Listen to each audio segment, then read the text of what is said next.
Hi, peeps. You're listening to She's My Cherry Pie, the baking podcast from the Cherry Bombe Podcast Network. I'm your host, Jessie Sheehan. I'm a baker, recipe developer, and author of 4 baking books, including Salty, Cheesy, Herby, Crispy, Snackable Bakes. On each episode, I hang out with the sweetest bakers around and take a deep dive into their signature bakes. Today's guest is Yewande Komolafe, one of the most inspiring voices in the culinary world today. You might know Yewande from her recipes in the New York Times, both sweet and savory ones, and her thoughtful work has helped bring Nigerian food to the forefront of the American culinary landscape. Yewande grew up in Lagos and moved to the U.S. when she was 16 to go to college and then culinary school. However, due to an unfortunate clerical error with her student visa, she was unable to return to Nigeria for 18 years. Upon graduation, she worked in bakeries, restaurants, and then food media. Her work has appeared in Bon Appetit, Saveur, Food and Wine, and more. Her debut cookbook, My Everyday Lagos, Cooking at Home and in the Diaspora, received a James Beard Award nomination and is a celebration of flavor, family, and her hometown, blending traditional Nigerian techniques and personal storytelling. Yewande joins me today to talk about her incredible journey, her food scientist mom who worked for Cadbury in Nigeria and loved to bake and cook, her family's farm located in their backyard behind their city home, her experience as an undocumented immigrant in both restaurants and food media, and the similarities and differences between those experiences, and Nigerian cuisine's relationship, or lack thereof, with dessert. She also shares her love for mangoes and the way she eats them when in Nigeria, and we walk through her mango shortcake with lime coconut cream recipe from the Times. I know you're going to love Yewande's story, so stay tuned for our chat. Today's episode is presented by California Prunes. Just this morning, I made my go-to smoothie of kale, blueberries, and prunes, and I couldn't have had a better morning. It's so good. I've been snacking on California prunes since forever, and I love knowing how good they are for your gut, your heart, and particularly for your bones. They contain dietary fiber and other nutrients to support good gut health, and vitamin K, copper, and antioxidants to support healthy bones.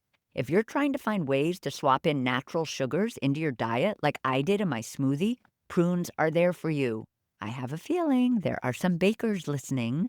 You guys probably already know how classic prunes are in French baking. I love baking a prune clafoutis because not only do the deep purple prunes look so beautiful in the light custard batter, but the fruit plumps up and gets even juicier when baked. And when I'm not baking with them, I'm snacking. I stash a container of prunes in my pantry for a sweet treat whenever I need it, and I pack a little bag of them to take on planes, usually paired with some salty almonds. For more info and recipes that range from prune cocktails to cakes, check out the California Prunes website at californiaprunes.org. That's californiaprunes.org. Peeps, did you hear the news? Cherry Bombe's Jubilee Conference is headed to Los Angeles this fall, and tickets are now on sale. It's taking place Sunday, September 28th at Hudson Loft in downtown LA. It'll be a full day of inspiring conversations, delicious food and drink, and incredible community. Since 2014, this one-of-a-kind gathering has celebrated the voices and talents of women across the worlds of food, drink, restaurants, and hospitality. Now it's LA's turn, and we can't wait to give the city the love it deserves. Head to cherrybombe.com to learn more and get your tickets. Let's chat with today's guest. Yewande, so excited to have you on She's My Cherry Pie and to talk mango shortcakes with you and so much more. Thank you so much for having me. It's so lovely to be here. So you were born in Germany and moved to Nigeria with your family when you were pretty tiny, like maybe 2 years old. And even though you might not actually recall any German sweets or baked goods that you ate there, your mom, while in Nigeria, would make you brandied fruit and maybe some German cookies from her time in Berlin. Can you tell us about any of those sweets that she was making?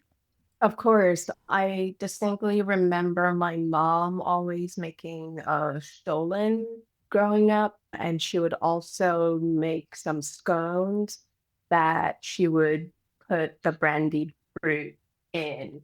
Those were two distinct things that I remember her making, even though like scones are not typically German. But my mom also has a background in the UK. So she always approached food from like all the different cultures that she had lived around. I love that. I also read that like your favorite cookie is actually shortbread in its many iterations. Oh And I my God, wondered yeah. if there was any inspiration from like Germany and now maybe it sounds like the UK, that might have Mhm. inspired that early love and maybe still today love of shortbread for you. Of course, I grew up eating Walker's shortbread cookies. And I just remember like the crisp, buttery essence of it all. It was like a perfect crumb, not cloyingly buttery, but it was just a perfect crumb where it would dissolve in your mouth. I love Walker's. I'm picturing it in my like head right now, the red box, the plaid or whatever it's called. Yes. And Yep. also Yep. I Yep. too as a child, when I was lucky enough to like not get Chips Ahoy, which were like not even good, and get Walker's instead, so good.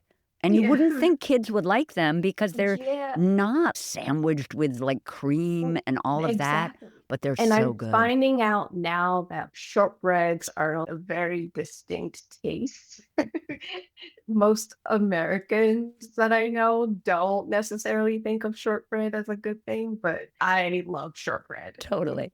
Shortbread everything. Right. So you write in your book that classic Nigerian cuisine doesn't have a relationship to dessert like we do here in the Mhm, US. But despite this lack of a relationship, you baked a lot as a little girl in Nigeria. And I had two questions about that. mhm, First, were you baking and making desserts because of your family's time in Germany, coupled with the fact that your mom was a food scientist and worked for mhm, the Cadbury branch in Nigeria? And second mhm. question, can you please tell us about these Russian tea cakes that you were baking when you were little and like giving to your dad to bring to work and putting in your lunchbox? I want to hear all about those as well. Oh, that's so funny. I actually forgot that I wrote about that. Um, but yeah, my relationship with baking was definitely my relationship with my mom. We've typically been able to talk about food, even if we can't talk about anything else. I would spend time in the kitchen with my mom, just like observing, honestly. I probably didn't start baking until I was a little older, where I would ask her all these questions about what she was doing and how she was doing it. And so she really instilled in me love for food and a curiosity. And so as I got older, I would take on different ambitious like culinary projects in the kitchen where it was just time to spend by myself. I grew up with two brothers, a younger one and an older one. It was just time away from them. So like my time in the kitchen was typically time by myself. I would make all kinds of different, good or not, creative ideas with food. And with the specifically Russian tea cakes, I learned how to make them from reading through some of the cookbooks that my mom had. She used to have, I think it was like Good Housekeeping, and there was a recipe for Russian tea cakes in there. I looked at the ingredients. I knew that we had all of them in the storage, and that was something that I could make. And so I made them, and everybody enjoyed them, and they travel really easily. I would just make different ones with like different nuts to give to my dad to keep in his office for a snack. Can you remind us what a Russian tea cake is? Yeah, so it's a version of shortbread Of course it is. with or without nuts. After you bake off the shortbread, they're made in like little spherical rounds.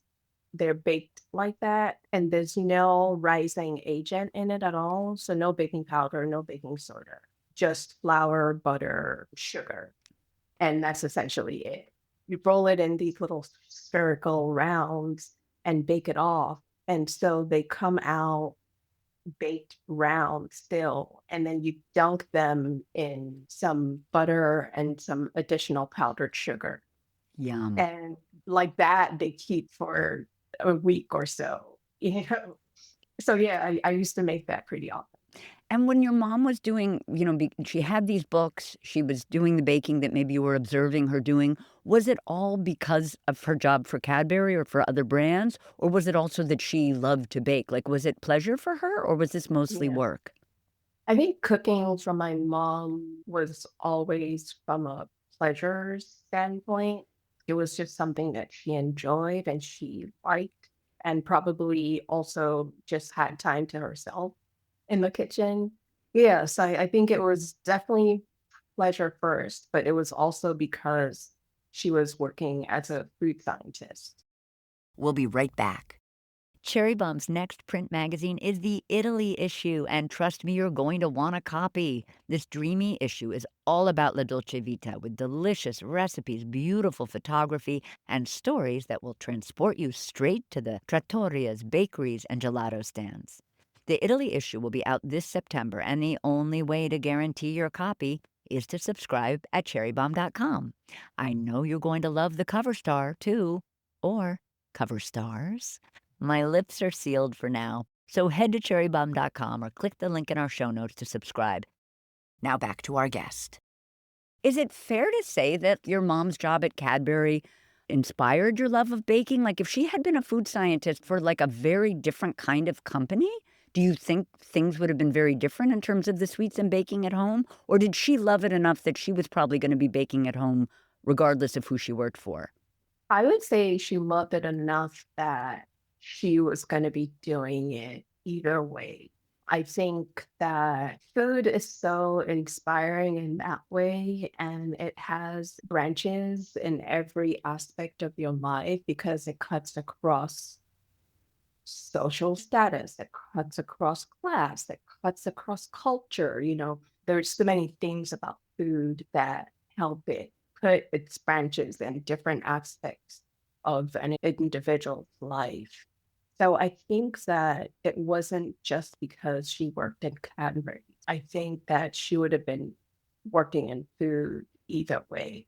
I think this is how you expressed it, but that recipes were almost like her language. And Mm, it seems just from learning about you and reading your book that it sort of became yours too. And I think maybe this is sort of the same thing that you said about the way that you guys could always connect through food. It's like you both speak mhm. this recipe This language. absolutely, Yeah. yeah, Yeah. absolutely. That's so cool because I feel like a lot of us, I actually didn't, but a lot of us might grow up with family members who bake or cook at home, and that's inspiring when we're little. But I Mhm. think because of her work as a scientist, it was more than just she loved it. She had to understand the language of food, which can be recipes Exactly. in this Yeah. very kind of clinical way, the way you and I do as food Yeah, professionals. I find that so absolutely. interesting. Yeah, no, and exactly. I think that food has a particular way, and I'm sure like it exists in language and in other aspects of people's lives, that intersection with other things where you can't be a feminist without thinking about food, or you can't be a scientist without thinking about food. Like it's branches in like different ways. And I think that that's really more a testament to humans than anything else. Within your family, those branches or those roots run so deep. Is it right that you're the fourth generation of Yeah, women in your fortune. family to be in food? Yeah, absolutely. Yeah, it's so fascinating. And Yeah. it's funny because I would never have thought of what they did back then as being in food, but they were running restaurants. They were like food professionals. I love this. You wrote when you were sort of talking about project recipes versus not project recipes in the book, you were saying for you, Sundays growing up were this really fun day of the week because you were making yogurt with your mom. But Mhm. now I understand you were also probably baking with her or at least observing her baking throughout the Mhm. week. And just There, like yeah. Sunday was sort of more your project yogurt day. Exactly, yeah. There was always something in the corner of the kitchen that was either fermenting or like developing flavor, or like there was always a glass, not a canister, like a glass jar, a large glass jar what we'll think of as hand rolls, but glass, wrapped in kitchen towels, just sitting on the counter. When I tasted kombucha here, I was like, oh my God, I recognize this flavor. But my mom was doing that like back in the 80s. I love that. It wasn't called kombucha, but it was just like fermenting tea. Right.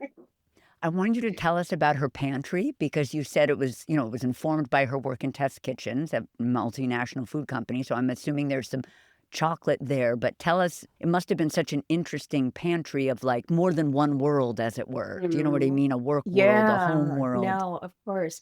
I mean, the home pantry, I distinctly remember these like 5-pound bags of confections from all over the world that she would vacuum seal them, bring them home, and we couldn't touch it because it was for research. And I'm like, what is this research? Like, what do you mean?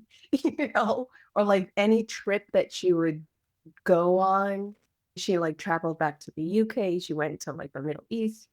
She would bring back things like hummus and then vacuum seal it and then freeze it.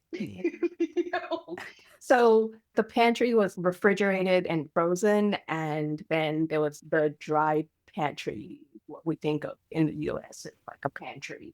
So it was like all these cans of either grains that she was going to ferment later, or whole food, whole spices, whole seeds, just things like that. You guys lived in the city, or your family lived in the city, but We did. your backyard, I read, was like a vegetable farm, like with fruits and veggies and chickens and pigs and maybe even catfish. And I heard it described as your dad's garden. So was it sort of his domain? Gosh, Jessie, it was it wasn't a backyard. It was literally a farm in the city. Oh my So God. imagine living in Brooklyn and then having pigs and chickens, catfish, all just anything that he could think of for food was goats. Oh my God, we never had a cow because that was just like too big. But all of those things were different iterations of my childhood was like raising farm animals in the garden. I love that. And did he cook too? I know he has a specialty in the book. I think it's a lapa with fresh catfish and dumplings. Yes, he did cook, but it was always such a big deal for him when he was cooking because he wanted you to see that he was cooking.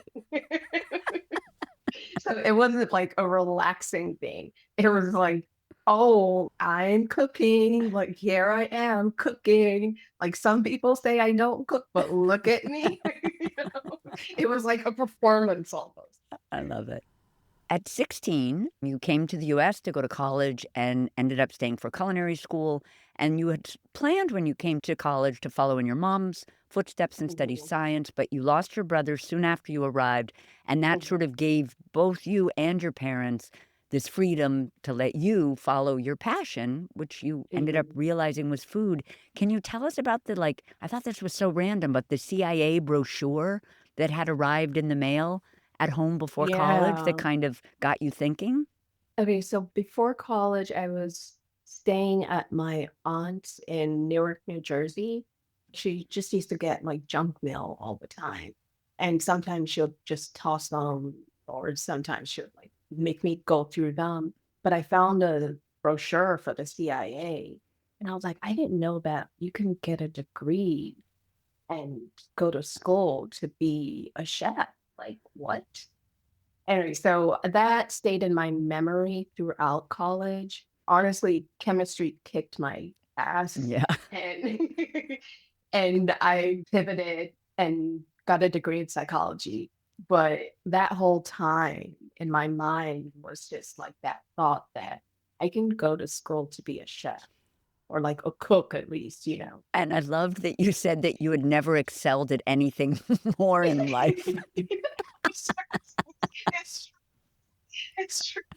College for me, I mean, especially after I lost my brother, college, it was like a performance for me. I literally just got a degree because I was expected to. And it didn't ever feel like I was cut out for it or was cut out for me. Oh, and so when I started art school, I was like, oh my God, like this all makes so much sense. You know? When you were there, were you particularly drawn to like the pastry program or just all of it was sort of inspiring for you? I think all of it was inspiring. That particular college that I went to had both programs, and I could graduate with a degree in both programs. So I have a culinary arts degree, and then I have a pastry baking arts degree. Both programs were like interesting. So your student visa, and mistakenly feels like the wrong word, but because of certain circumstances, your visa ended up getting revoked the summer after your first year of culinary school. And so began, as you call it, your journey as an undocumented immigrant in the US, which precluded you from returning home to Nigeria for 18 years. So you finished Yes. culinary school, you began work in restaurants, and I was a teeny bit unsure of the timeline. When you began your work in restaurants, were you starting as a pastry cook in fine French restaurants, I read? Or was it Yes. okay, so that was right. Yeah. So I started as a pastry cook at a restaurant. Actually, it was a bake shop in Baltimore, Maryland. And they had a pastry chef that worked at the bake shop, but he was also opening up a restaurant. So I started at the bake shop. And then when he opened up the restaurant, I moved to the restaurant to be a pastry cook. You worked there, you were working as a pastry chef, you were working in different restaurants. I know you ended up at Milk Bar at one point. I think you were one of Christina's first employees, which is Mhm. amazing. At that time in your life, you also started kind of dipping your toes in food media jobs at Saveur. I just found this so interesting, Yewande. So you described the restaurant world as sort of this refuge of sorts for the Mhm. undocumented. But in food media, which was what you eventually turned to, it was the same but so different. Can you Mhm. unpack that difference for us? I think in food media, I felt accepted in the restaurant industry because I was two things. I was undocumented. I still was kind of struggling with my identity. And then when I came into food media, it felt like this very buttoned up world that I was definitely an outcast in, even though I had the knowledge. So it just felt like two things going head to head, where I started to slowly kind of repress who I was because I felt that who I was wouldn't be accepted in food media. I just was so taken by the way you expressed this. This idea that in restaurants, who you were was just accepted because, first of all, Mhm, so many of your coworkers were going to be undocumented as well, but just mhm, because it's a variety of human beings. And then mhm, you get into this food media world where I think you wrote, it wasn't even in anyone's ability to comprehend that they would think of you in that way, this quote, mhm. undocumented way. I just thought that Yeah. was so interesting and probably something, obviously, unless you're you, have not, people don't think about it. It's the same industry, but in those two different Yeah, areas. I never felt like I could speak to anyone about the things that were going on in a very real way in my life. I couldn't travel, obviously. I felt uncomfortable driving. There were so many things that were going on with me personally that just didn't feel there was space to consider in food media. I also thought this was so interesting, and it's a great, I think, beginning of this conversation is a great segue into the book. In food media, you finally had like the space to question this cuisine that you were primarily cooking. You were Mhm. still cooking food Americans have come to identify as their cuisine in your new food media world. But in restaurants, it was so distracting. There was so Yeah. much going on that like you hadn't even begun to sort of unpack that and think about that. And I don't want to put words in your mouth, but is that sort of a fair, small Yeah, example of what was going on for you?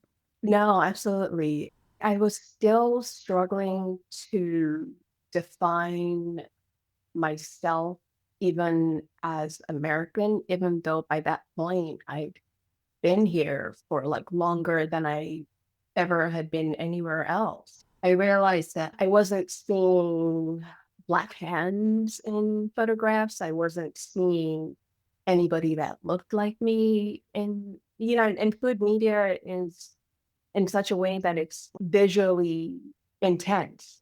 The food sells because it looks beautiful, or the clothes sell because it looks great on this person. And so, in those aspects of food media, I just didn't recognize any representation that I could adhere to. And so it became an inspiration for me to ask the questions to myself, like, what am I doing in food?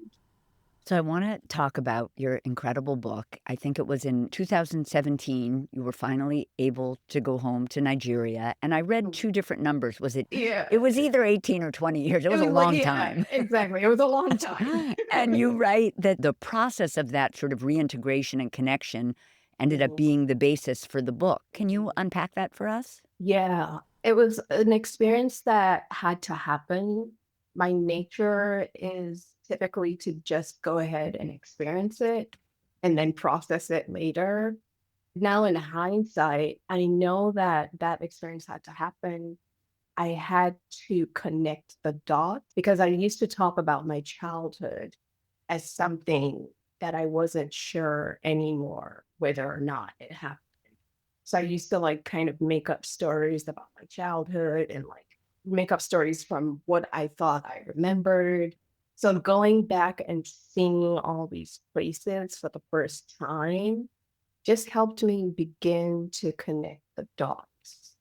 Taking that experience and then my training in food, it felt like the pieces started to come together once I started to let go of reservations that I had had because of fear and anxiety. I think the book is really a recording of all it took for me to get there and all beforehand. I love the book's organization, which is basically like sort of taking us through a week of Lagos culinary life from like the Mhm. harried breakfast to the nighttime meals at the street vendors. And I Yeah. loved this so much. You said you said that restaurant work is like reading a book with an ambulance outside of your window. And you said that Lagos is like that too. So Yeah, no, please explain that to us. I loved all of that. so I think I was probably thinking about all the times I had injured myself in restaurant work and how I had to the ER for one reason or the other. But I mean, gosh, Lagos is like that. Lagos is very unpredictable. I think that growing up here now, what I've come to define as everyday life doesn't exist in the same way in Lagos. Everyday life here means that you wake up. And in New York, at least, it means that you get to work or, you're able to go to work and you have a 9 to 5 or whatever job that you have. And you expect transportation to be working. But in Lagos, I just experienced waking up. That was all I could do. It felt like I had to really strategically plan out my day, but also expect those plans to either work or not. I think that it's a very honest way to look at life because, I mean, here in New York, we never know what's going to happen. Like, we could get something dramatic could happen and changes the entire life. But I think Lagosians are used to that happening every day. So their ability, and I don't want to characterize them as superhuman, they're just human beings like you and I. But I find their ability to pivot so inspiring. I wanted to talk about the sweets chapter in the book. You write Yeah. that Nigerian sweets are a category on their own, but Mhm. can you describe that category for us? I think Nigerian sweets take a lot of inspiration from the fruits and vegetables that grow around them. And I think that the idea of a last course is kind of different to the way many Nigerians, or maybe even in general, West Africans think about sweets, because I think that it's not a course on its own. It's kind of just throughout your day, throughout your week. There's always just fresh fruits and vegetables around, and you get creative with what you have on hand. I think that the concept of having a Nigerian sweet is really about what's fresh and what's seasonal and what's available. Sweets could be a bowl of fruit, drizzled with some honey or not at all. It could be as simple or as elaborate as you want it to be. Can you tell us about your mom's friend's chin chin, which is in the book? Oh, yeah. Oh, Elijah's chin chin. Oh. Her chin chin was just like this very flat. It had been rolled out. It's kind of like rolling out of pastry till it's very thin, or phyllo dough till it's nice and thin and you can almost see through, and then cut it into squares and frying it. And it was just the most beautiful, ethereal, crisp, delightful snack. And chin chin is something that if you go to someone's house for a visit, they'll put out a bowl of chin chin. It's just something that's like widely available. So there are different versions of it that exist, some very thick versions, crisp versions. My mom would bring Elijah's chin chin on her visit whenever she would come visit me, because she knew I loved it so much. And what about Oma George's chuk chuk? Oh my God, it's Chuk Chuk. Yeah. Oh, my George is my grandmother, and she would always make these coconut. The coconuts were readily available in different forms, milk, and she would use what had been kind of discarded from making milk and like compress it into chuk chuk. You deep fry it, I think. I think the ones that I made might have been baked. She would like deep fry it, and like it was coated in some sugar, so it would get nice and crystallized and like just delicious. Yeah, Yum. So now I want to talk about the mango shortcakes with lime of course. coconut cream. And the recipe appeared in the Times as part of sort of a larger mango story. Can you tell us about the difference between eating a mango in Nigeria and like eating a mango in New York City? So different, completely different. I'm trying to like get my kids to enjoy mangoes as much as I did growing up. So in Nigeria with mangoes, we would press it all around with our fingers. And someone had to show us this. So we'd press it all around. If it was right, press it all around with our fingers. Take off the top with your teeth, and then the mango at this point would be all nice and like juicy on the inside, and you would just like suck it. And you would continue to do it, like just massaging and like rotating the mango in your hands. And you do that until it was kind of running dry. We would eat the peels. That was another thing that was different. We would eat the mango peel. And then finally, you would arrive at the fruit, which was always the sweetest and the most acidic of like all the mango. Was that essentially is exactly how we used to eat it. And in New York now, you get when flop off both sides and cross hatch pattern, and you scoop out the inside. It's like this whole like, I'm like, why don't we just eat it like we did as kids? But I don't think it's the same thing now. So funny. It's like so wasteful. Now, when I hear about how you were eating a mango versus the way I've always eaten a mango, I'm like, what am I doing? Why aren't I massaging my mango the way I massage my kale and then sucking it? Exactly. Yes. Yes. Try one day. All right. So first things first with the recipe, we're going to prepare the shortcakes and we're going to line a 9 by 13-inch baking sheet. And I'm assuming we can use a regular half sheet pan. Yeah, half sheet. Yep, with parchment paper. And do you like to do a teeny bit of like a spray of cooking spray or anything before the paper, or do you just put the paper down, no grease? No, I just put the paper down, Yep, no grease. me too. In a medium bowl, and I just wonder maybe when you're at home, not restaurant work, but home work, would you want a metal bowl? Would you want a glass bowl? I use metal bowls. Yep, I like how glass bowls look, but I think I just from my restaurant background, I've always loved yep. metal bowls.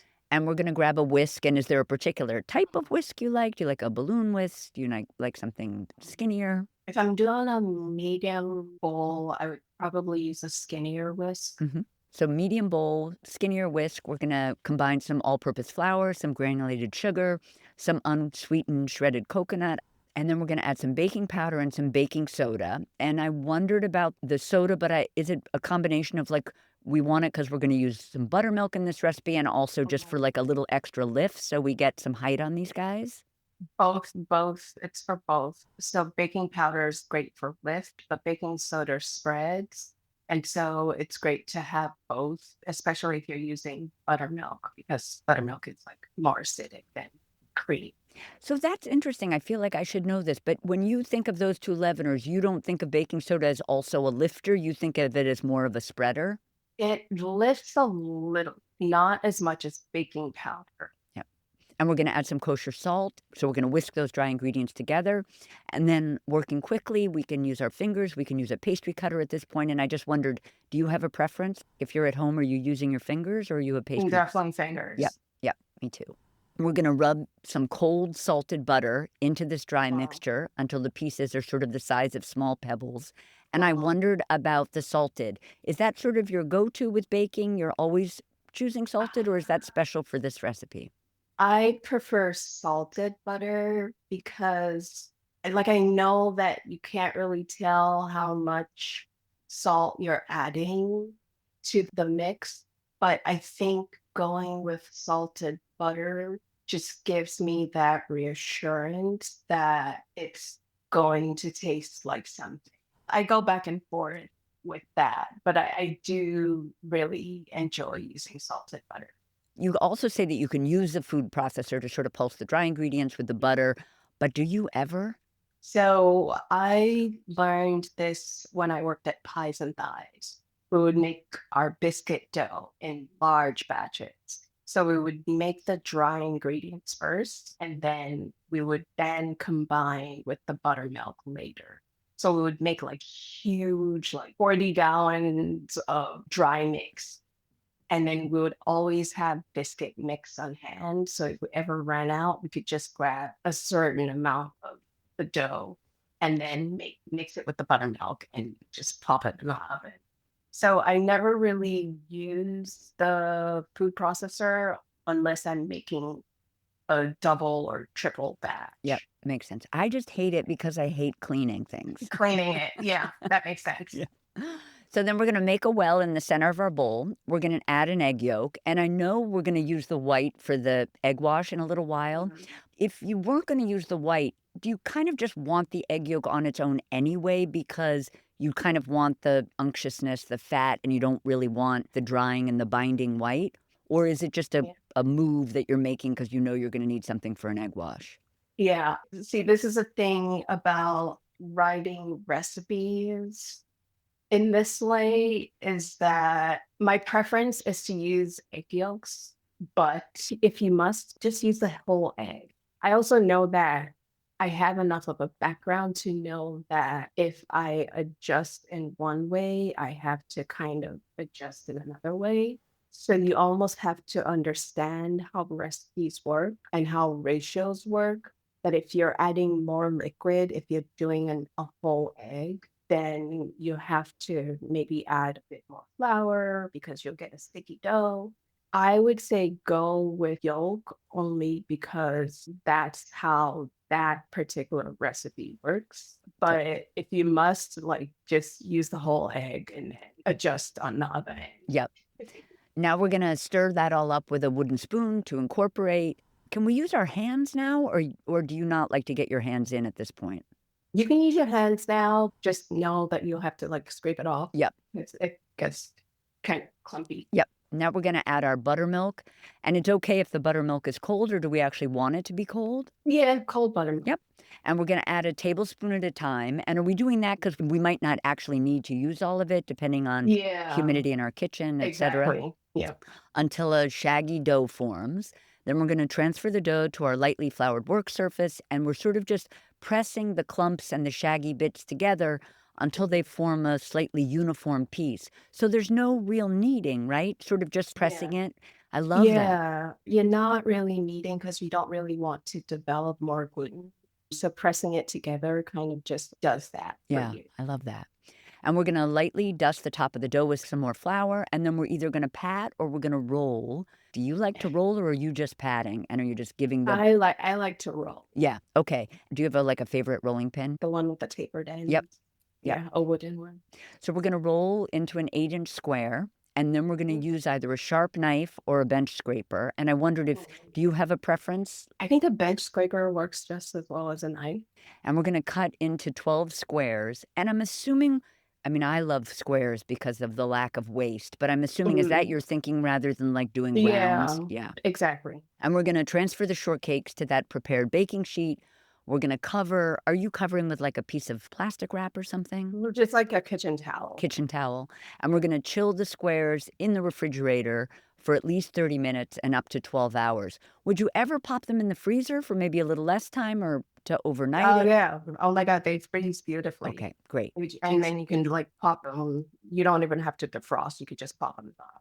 And then we're going to heat the oven to 350 degrees. And I have to say, I always love this about the New York Times, and I do it myself. Like, I love not having to say preheat. I love that we just are heating our ovens. There's no pre about it. And then in a small bowl, we're going to whisk that reserved egg white with 2 tablespoons of room temperature water. Is that, in general, like Yewande's go-to egg wash, or just in this instance because we're making use of that white? We're making use of that white. Yeah. Do you have a go-to egg wash? Like, do you add a little salt, or do you add milk? Cream. Just cream. Yeah, me too. Why do we need the water with the egg wash? To dilute the egg wash a little bit. Yeah, and kind of break up the white a little? Yeah, and like break up the white. Exactly. So we're going to brush our squares with this egg white water mixture and sprinkle with additional sugar. Do you ever use turbinado, or do you like to use granulated because it's called for in the recipe? Yeah, because it's called for in the recipe. But I do love the crunch of turbinado. Yeah, me too. This is something weird that I do that I wanted to ask your opinion of. I'm like one of those people like to get everything done. Before I'm chilling, I'm always egg washing and sprinkling and doing all of that like before my chill. Do you think that's weird? I don't know. I don't think it's weird. Does it still have like a crunchy top? 100%. Yeah. Like I don't see a difference. And I kind of like it because I feel like I'm dirtying everything up, and then I can put everything. And then like, oh, I love that. Yeah, that's great. So then we're going to bake until cooked through. Are we sort of looking for like lightly bronzed tops and bottoms? Like lightly set. Yep. I think. Yeah. Like we said, a little like golden brown around the edges. Yep. And then we're going to rotate the baking sheet once. And I have to say, I love a rotating instruction. I think it's just like my bakery days, but like I'm always so surprised when people just don't rotate just because ovens are so... Yeah, they're so fickle. They're so fickle. And we're going to bake for about 20 to 25 minutes. And then we're going to remove the shortcakes from the oven. We'll allow it to cool completely on a rack set inside a baking sheet. Now we're going to prepare the filling. So in a medium bowl, we're going to combine some just right mangoes cut into 1/2-inch cubes and some granulated sugar. And then using a grater or a microplane, we're going to zest a lime right into the bowl with the mangoes.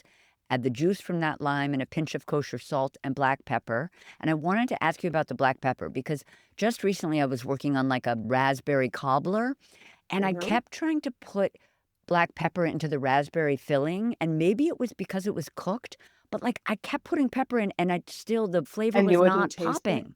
Like it was so strange. And how much did you put? Well, I was starting with like At first I was too ginger, maybe. I was gingerly Okay. adding it. So it was like maybe a half teaspoon, 3/4 of a teaspoon. But I got up to like a teaspoon of black pepper to maybe Oh, 7 or 8 cups of berries. And though, yeah. Yewande, as I say this, I wonder if it's that my pepper wasn't very flavorful. Oh.